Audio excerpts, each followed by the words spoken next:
இருந்து வந்திருக்காங்க இந்த அவசராய். அதே போல உங்களுடைய ஃபுர்கான் கிக்கிராவ, அதே போல ரோஷான் புகாரி, இந்திக பண்டார, இஸ்மாயில் ஜிஎஸ், முத்தலிஃப், உங்களுடைய ஆசிக் மந்திருக்குமா, ஃபௌசான் மந்திருக்குமா, அலிகான் மந்திருக்குமா, தௌஃபீக், முஜாஹித், முஃபாரிஸ், அதே போல மௌசுக் காஜா உட்பட இன்னும் வருகை தந்திருக்கின்ற பெரியோர்களே, நண்பர்களே, தாய்மார்களே, சகோதரர்களே, சகோதரிகளே, உங்கள் எல்லோருக்கும் இறைவனுடைய சாந்தி சமாதானம் உண்டாகட்டும் என்று வேண்டிக் கொள்கின்றேன். இந்த வேளையில் பல கிராமங்களில் இருந்து நீங்கள் இந்த சஜித் பிரேமதாசா அவர்களுடைய இந்த அவரை வெற்றி பெற செய்கின்ற கூட்டத்திற்காக வருகை தந்தமைக்காக முதலிலே உங்கள் எல்லோருக்கும் என்னுடைய மனமார்ந்த நன்றியை இந்த இடத்திலே நான் தெரிவித்துக் கொள்கின்றேன். அன்பு சகோதரர்களே, தாய்மார்களே, உங்களுக்கு தெரியும், இன்று இந்த தேர்தல் என்பது நமது நாட்டை பொறுத்தவரையிலே ஒரு முக்கியம் வாய்ந்த தேர்தலாக இருக்கிறது.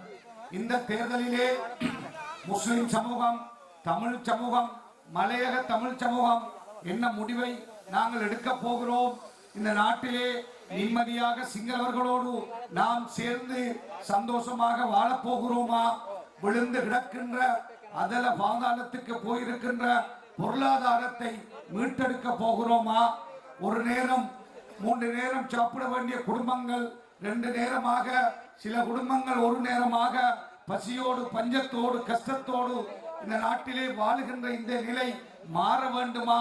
அதே போல நமது இளம் சமுதாயம், நாளை எதிர்கால பிள்ளைகள் நிம்மதியாக சந்தோஷமாக வாழ வேண்டுமா என்பதை தீர்மானிக்கின்ற ஒரு தேர்தல். இந்த நாட்டை குட்டிச்சுவராக்கி விட்டார்கள், அதல பாதாளத்திற்கு கொண்டு போய் விட்டார்கள்.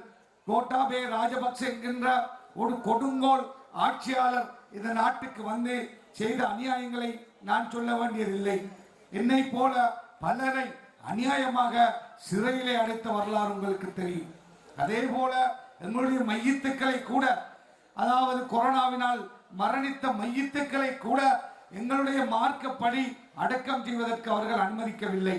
உலகத்திலே இருக்கின்ற எல்லா நாடுகளும் மரணித்தவர்களை குடும்பம் விரும்பினால் அடக்கலாம் அல்லது எரிக்கலாம், அது குடும்பத்தின் முடிவு என்று WHO நிறுவனம் சொல்லியும், வேர்ல்ட் சுகாதார, அதாவது உலக சுகாதார நிறுவனம் சொல்லியும், இந்த நாட்டிலே மட்டும் மிக மோசமாக ஒரு கொடுங்கோலனாக அந்த ஆட்சியாளராக இருந்த கோட்டாபே ராஜபக்ச அவ்வாறான ஒரு மோசமான செயலை செய்தார்.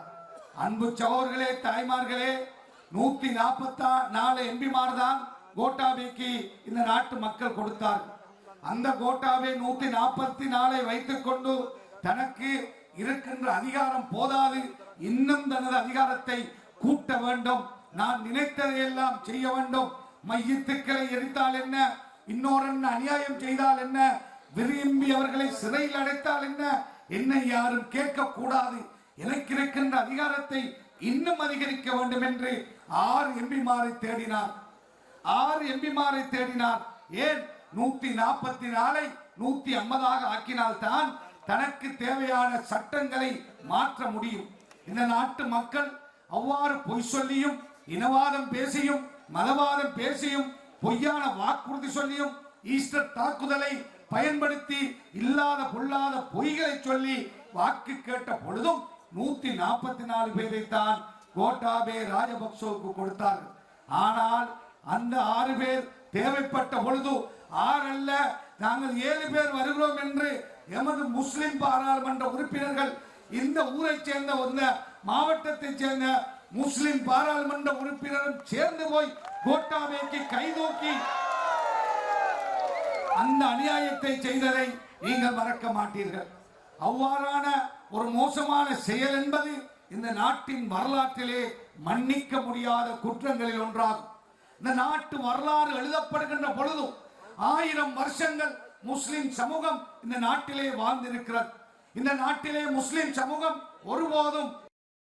இது போன்று பல செய்திகளை தெரிந்து கொள்ள நமது வைப்ஸ் டிவி யூடியூப் தளத்தை சப்ஸ்கிரைப் செய்து அருகிலுள்ள பெல் பட்டனை கிளிக் செய்யுங்கள்.